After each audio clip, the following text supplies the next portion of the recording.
Hello, and today I'm going to be covering a game from the European Championship. It's Navara versus Najer. This is I thought it was one of the most interesting games I've seen so far. There's a lot of tactical ideas involved. The game ended up a draw, so let's take a look at it. Okay, d4. White is kind of signaling that he wants to play a more positional game.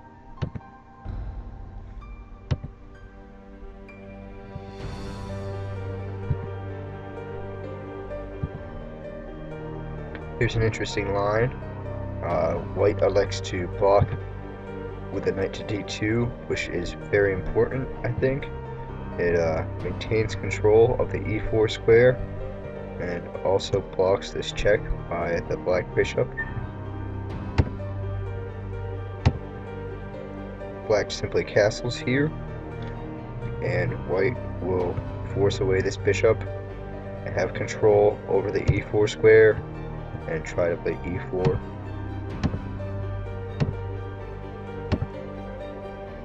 As you can see, he's accomplished his goal. Black strikes back in the center with d5, and white just pushes on, winning some space on the king side. Okay, here's where things get interesting. Black plays c5, trying to knock out white's d-pawn, his control of the center.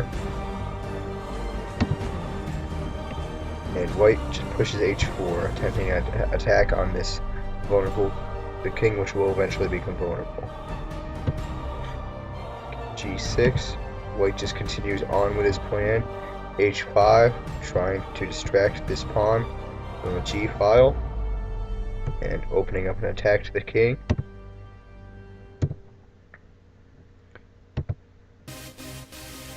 As you can see, this battery of queen and bishop is very strong, especially when supported here by the pawn.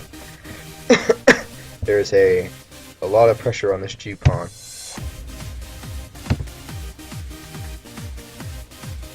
Okay, black plays knight to c5, attempting to capture one of white's best pieces. But white doesn't want to give up that good bishop, so he'll retreat it back to f1. Black now counterattacks on the queen side. White recaptures his d-pawn. Okay. Now, it's important to see here why knight f3. Well, black's queen is targeting white's knight on a d4 square, and that is because the d-pawn captured here. So you have to be very careful about these kind of attacks. White handles it well and just supports his knight.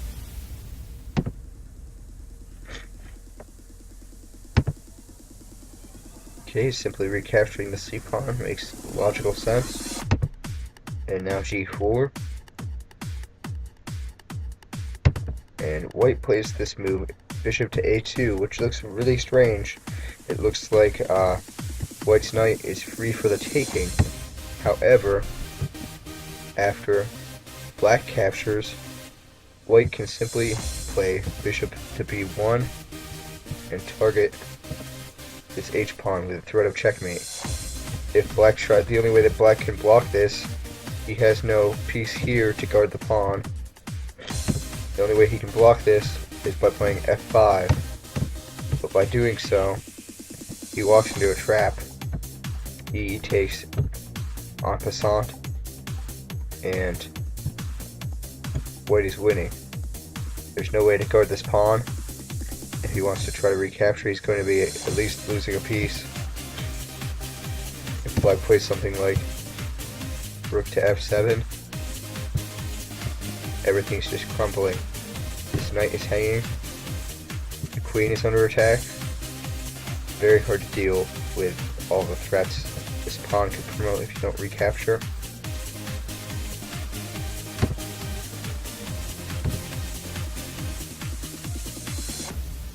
Going back to the game. So what was played instead was knight to d7, which is very important. This knight is now available to come help out on the king side if possible once this pawn here is gone.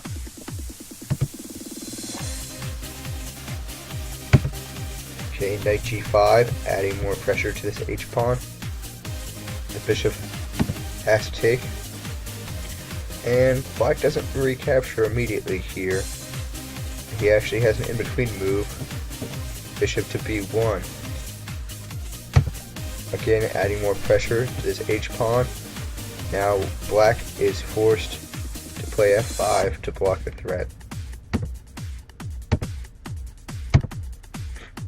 And white captures en passant. And now black's knight is available to defend the h-pawn. That's why the knight took here instead of the bishop. If the bishop takes, then the queen will be swooping in shortly to deliver checkmate.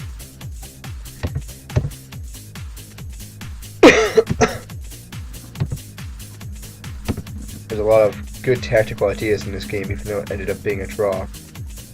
Now the bishop takes on g5, recapturing the piece. The queen takes, and now bishop to e3 is an excellent move. You are x-raying through the queen to be able to capture this knight and get your minor piece back that was just captured. Black does just that. This looks like a very threatening move by white, but by black, excuse me. Once black captures and white just simply moves his rook here, black has to be very careful to not allow the g-file to open, because the queen and the king be in a line.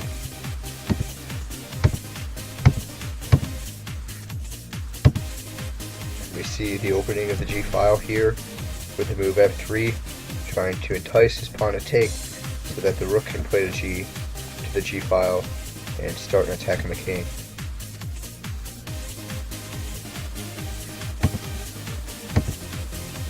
Okay, the queens are exchanged here.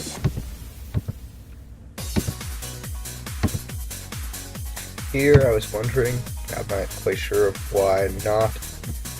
Rook takes f3 immediately. Seems like it leads to drawn position pretty quickly. Okay, and this is where the game ends. They agreed to a draw. Benefits for white in this position are that he has the two bishops. Benefits for black is that he has two extra pawns. However, this pawn can be easily taken by white. It's very advanced. It is basically isolated, even though it has a brother on the e file. He can never quite make it to this pawn, and this knight, interestingly, is being quite blocked off by white's pieces. Only has one available move where he won't be captured. So despite the fact that that knight is in the center, it is unstable and being very well guarded by white's bishop here. So I think this is basically a draw. White could look forward to playing moves such as this, maybe bringing the king to the f-file, or just simply capturing on f3 with a bishop. He could even possibly just take this knight. Say, just a move from black. He could take this knight, isolating both of these pawns, play his king to f3, capture the f-pawn, and then try to capture black's final pawn advantage and make a draw in this position. So that's all I had. This game was very interesting again. Let's run through it one more time. Interesting moment here was knight to d2, laying a claim on the e4 square, unless black wants to exchange a bishop for a knight, which generally he does not. White controls some kingside space, develops his bishop, and plays h4, h5, seeking an attack on the enemy king.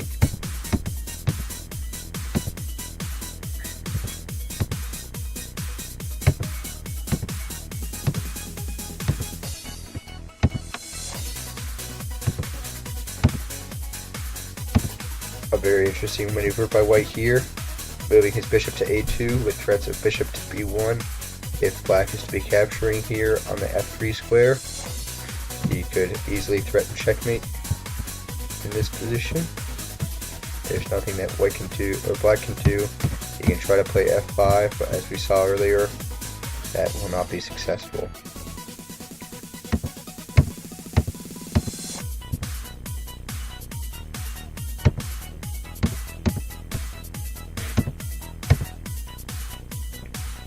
White trades off his knight for black's bishop.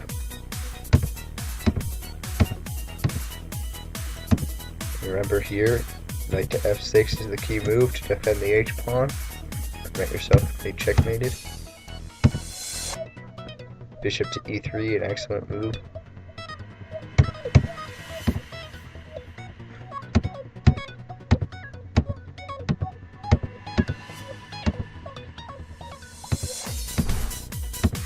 And a draw was made here in this position because of the isolated nature of black's pawns. So this should be a very even game once these pawns are